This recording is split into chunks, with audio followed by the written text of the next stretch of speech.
Firman Tuhan berkata, karena itu haruslah kamu sempurna, sama seperti Bapamu yang di sorga adalah sempurna.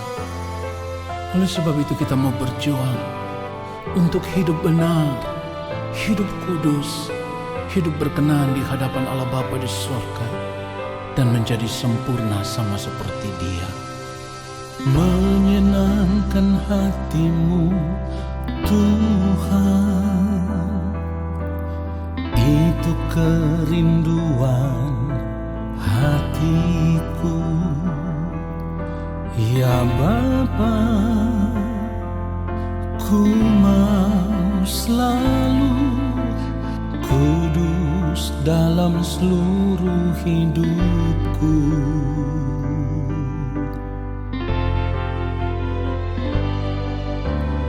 Tiada lain kerinduanku selain menjadi sempurna dan sama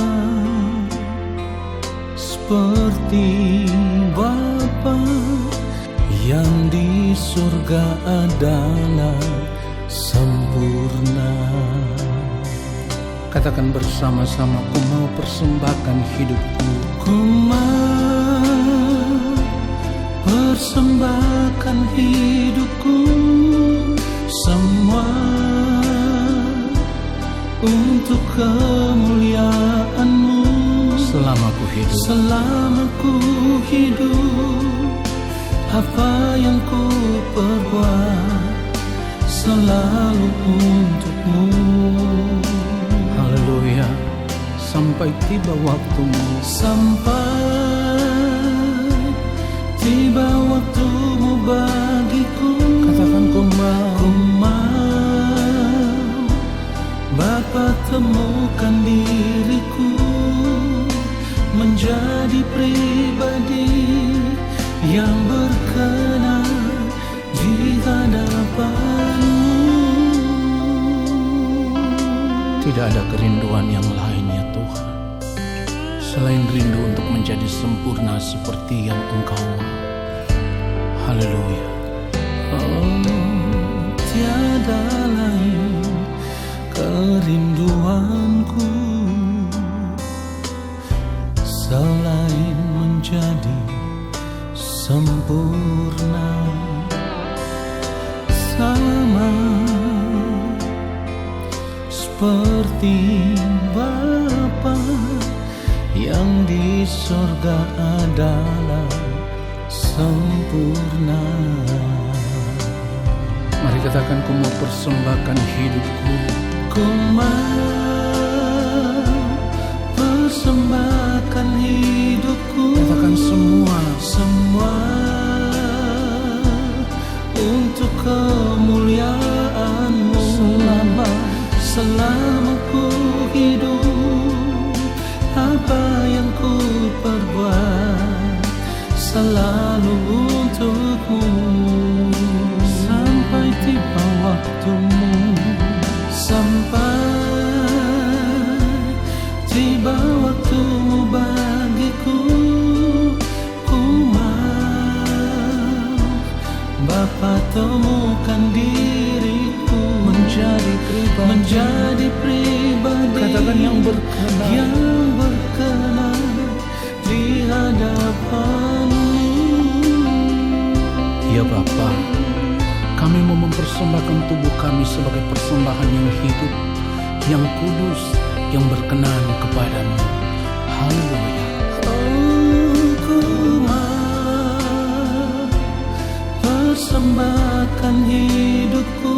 Katakan semua untuk kemuliaan-Mu. Yes.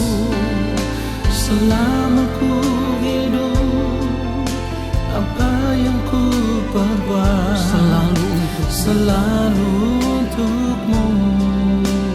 Sampai tiba waktumu, sampai tiba waktumu bagiku. Katakan ku mau, Bapa temukan diriku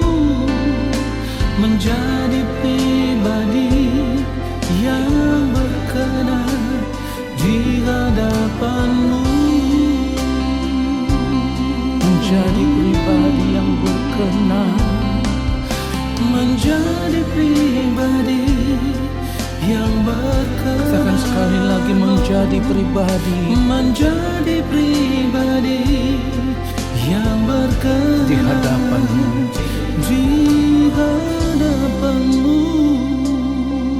Ini kerinduan kami ya Tuhan, menjadi pribadi yang senantiasa berkenan kepadamu dan hidup hanya untuk memuliakan Engkau. Haleluya.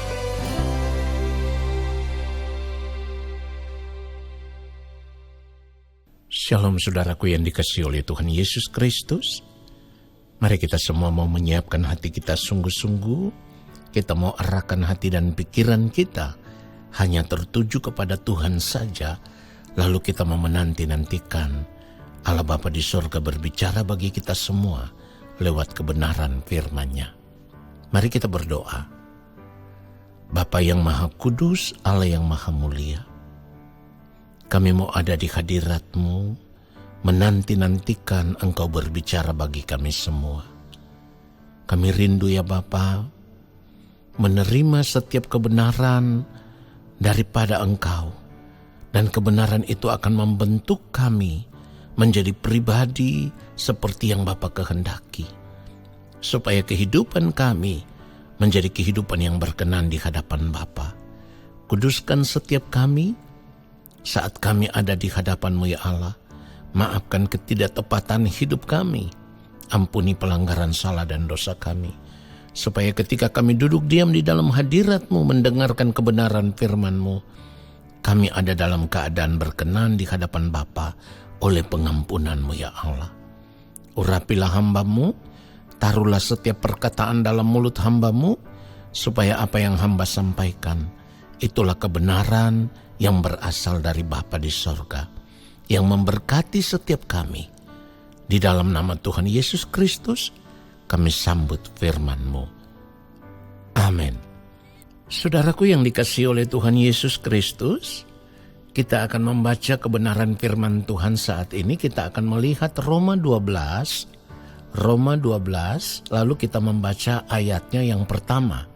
Roma 12 ayat 1, karena itu saudara-saudara, demi kemurahan Allah, aku menasehatkan kamu supaya kamu mempersembahkan tubuhmu sebagai persembahan yang hidup, yang kudus, dan yang berkenan kepada Allah. Itu adalah ibadahmu yang sejati.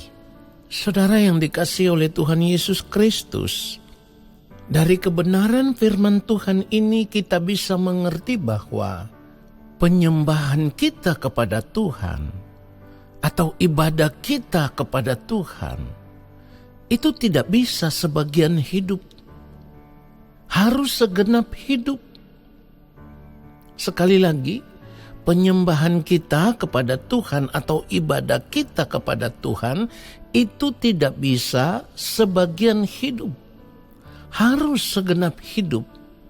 Saudaraku, kalau setiap hari saudara terus mengikuti kebenaran firman Tuhan yang saya sampaikan, maka saya selalu berkata, hidup kekristenan itu bukan sebagian hidup atau bukan bagian hidup.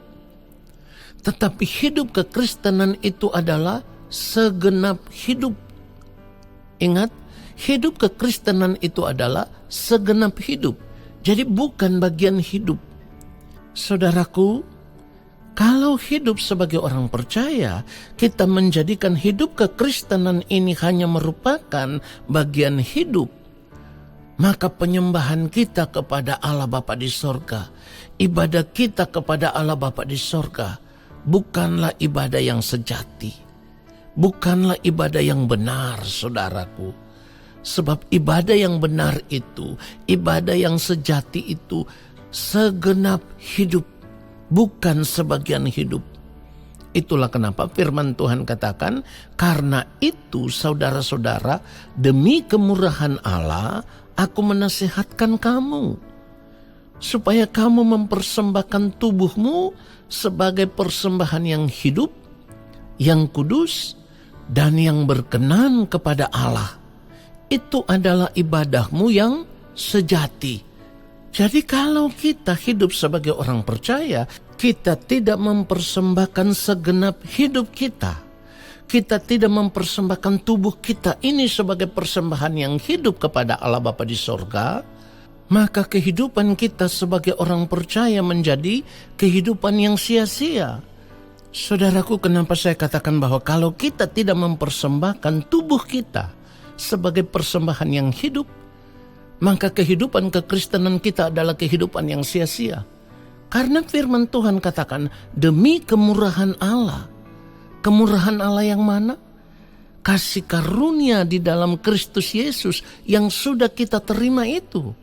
Inilah wujud kemurahan Allah yang tidak terkatakan, saudaraku. Karena kemurahan Allah itu, saudaraku, kita menerima janji keselamatan di dalam Kristus. Nah, oleh sebab itu, setelah kita berada di dalam Kristus, kita harus mempersembahkan tubuh kita sebagai persembahan yang hidup. Ini merupakan penyembahan yang berkenan kepada Allah. Ini merupakan ibadah kita yang sejati kepada Allah, saudaraku. Jadi kalau orang percaya masih mengambil sebagian hidupnya untuk dinikmati, maka penyembahannya kepada Allah Bapa di sorga, ibadahnya kepada Allah Bapa di sorga, bukanlah ibadah yang sejati. Dan ibadah seperti itu tidak berkenan di hadapan Allah. Kenapa saya katakan bahwa ibadah seperti itu tidak berkenan di hadapan Allah? Karena sesungguhnya kita tidak boleh membagi hati kita kepada yang lain. Ketika kita berada di dalam Kristus, segenap hidup kita milik Kristus. Tidak boleh dibagi lagi kehidupan kita kepada perkara-perkara yang lain. Artinya kita tidak boleh membagi hati kita tertuju kepada kesenangan-kesenangan hidup dunia yang bisa kita nikmati saat ini. Kalau kita masih membagi hati kita kepada dunia ini dan kita hanya memberikan sebagian hidup kita kepada Tuhan, maka penyembahan kita, ibadah kita menjadi ibadah yang tidak berkenan kepada Allah. Karena apa? Karena pada akhirnya kita hidup seperti orang yang menyembah kepada dua tuan. Padahal firman Tuhan katakan kita tidak boleh menyembah kepada dua tuan, ya, kepada Allah dan juga kepada Mammon. Tidak boleh, saudaraku. Kalau kita melihat kebenaran firman Tuhan Matius pasal yang ke-6 ayat 24, dikatakan tak seorang pun dapat mengabdi kepada dua tuan. Karena jika demikian, ia akan membenci yang seorang dan mengasihi yang lain. Atau ia akan setia kepada yang seorang dan tidak mengindahkan yang lain. Kamu tidak dapat mengabdi kepada Allah dan kepada Mammon. Saudara, perhatikan itu. Jadi hidup sebagai orang percaya, kita tidak punya pilihan hidup yang lain. Hidup sebagai orang percaya, kita harus menyadari bahwa segenap hidup kita itu milik Tuhan. Nah, persoalannya di sini adalah selama ini ada begitu banyak orang percaya atau anak-anak Tuhan yang masih memisahkan antara ibadah kepada Tuhan dan kehidupan setiap hari. Karena mereka menganggap bahwa ibadah kepada Tuhan itu hanya merupakan bagian hidup ini, ya. Inilah yang salah, saudaraku. Ibadah kepada Tuhan bukan merupakan bagian hidup ini, tetapi ibadah kepada Tuhan, penyembahan kita kepada Tuhan itu segenap hidup kita. Jadi kalau kita memisahkan antara ibadah kepada Tuhan dan kehidupan sehari-hari, maka pada akhirnya kita akan berpikir bahwa beribadah kepada Tuhan itu kalau kita rajin ke gereja, lalu di gereja kita bernyanyi memuji Tuhan, kita berdoa, lalu kita menganggap bahwa itu sudah cukup. Itu kita sudah beribadah kepada Tuhan. Lalu kegiatan kita setiap hari seperti hidup di dalam keluarga, bekerja di kantor, atau di tempat usaha, atau dimanapun kita berada. Lalu kita berpikir bahwa hal itu berbeda dengan ibadah kepada Tuhan. Saudaraku, kalau kita berpikir seperti itu, maka sebenarnya kita tidak memahami kebenaran firman Tuhan secara benar, ya. Hidup sebagai orang percaya, itu segenap hidup kita harus dipersembahkan kepada Tuhan. Jadi apapun yang kita lakukan, baik kita bekerja di kantor, kita ada di tempat usaha, kita melakukan segala hal apapun bentuknya, semuanya itu harus merupakan ibadah kita kepada Tuhan. Semuanya itu merupakan penyembahan kita kepada Tuhan. Dan itu yang merupakan liturgi kehidupan kita, ya.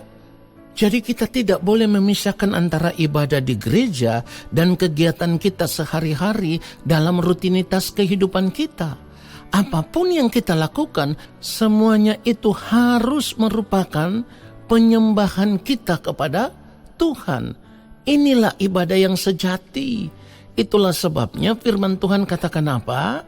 Karena itu saudara-saudara, demi kemurahan Allah aku menasihatkan kamu, supaya kamu mempersembahkan tubuhmu sebagai persembahan yang hidup, yang kudus, dan yang berkenan kepada Allah. Itu adalah ibadahmu yang sejati. Lalu kalau kita melihat ayatnya yang kedua, Roma 12 ayatnya yang kedua, janganlah kamu menjadi serupa dengan dunia ini, tetapi berubahlah oleh pembaharuan budimu, sehingga kamu dapat membedakan manakah kehendak Allah, apa yang baik, yang berkenan kepada Allah, dan yang sempurna. Jadi kalau kita mengerti bahwa hidup sebagai orang percaya, kita sudah menerima kemurahan Allah, kasih karunia Allah, maka kita harus memisahkan diri kita dari dunia ini. Kita tidak boleh lagi hidup sama seperti dunia ini, saudaraku. Kita harus mempergunakan tubuh kita ini supaya sesuai dengan maksud Tuhan menciptakan kita, yaitu supaya kita hidup hanya bagi Tuhan saja. Tidak boleh untuk yang lain lagi, saudaraku. Itulah sebabnya firman Tuhan katakan kita tidak boleh sama seperti dunia ini. Kita harus berbeda. Nah, tentu proses ini tidak gampang karena memerlukan pembelajaran yang terus-menerus dari hari ke hari, sehingga semakin hari kita semakin berubah, semakin hari kita akan semakin mengerti apa yang baik, yang berkenan kepada Allah, dan yang sempurna. Lalu itulah yang kita lakukan, saudaraku. Itulah yang kita lakukan, karena apa yang baik, yang berkenan kepada Allah, dan yang sempurna itu adalah merupakan kehendak Allah Bapa di sorga. Jadi sekarang seharusnya kita mengerti bahwa ketika kita menerima kemurahan Allah, atau ketika kita sudah menerima kasih karunia Allah di dalam Kristus, itu berarti segenap hidup kita ini sudah menjadi milik Allah. Kita sudah tidak boleh lagi mengambil sebagian hidup kita untuk menikmati dunia ini dengan segala kesenangannya. Kalau kita melakukan itu, berarti kita berselingkuh. Atau dengan kata lain, kita telah menduakan Allah, saudaraku. Ini tidak boleh terjadi di dalam kehidupan kita sebagai orang percaya. Jadi yang benar itu adalah ketika kita menerima kemurahan Allah, atau ketika kita sudah menerima kasih karunia Allah, maka kita harus mau menyerahkan tubuh kita ini sebagai persembahan yang hidup kepada Allah. Kita hidup dalam kesucian, kita hidup dalam kekudusan, kita hidup di dalam kebenaran Allah, supaya apapun yang kita lakukan selama kita masih hidup di dunia ini, semuanya itu hanya untuk menyukakan dan menyenangkan hati Allah Bapa di sorga. Dan itu harus terus berlangsung di sepanjang umur hidup kita selama kita masih ada di dunia ini. Kita harus melakukan segala sesuatu hanya untuk kemuliaan Allah. Sama seperti apa yang firman Tuhan katakan, 1 Korintus 10 ayat 31, firman Tuhan katakan, aku menjawab, jika engkau makan, atau jika engkau minum, atau jika engkau melakukan sesuatu yang lain, lakukanlah semuanya itu untuk kemuliaan Allah. Kalau kita tidak memiliki cara hidup seperti ini, maka kehidupan kekristenan kita merupakan kehidupan yang tidak berkenan di hadapan Allah. Kalau hidup kita tidak berkenan di hadapan Allah, kita tidak mungkin bisa diterima di dalam kerajaan Allah.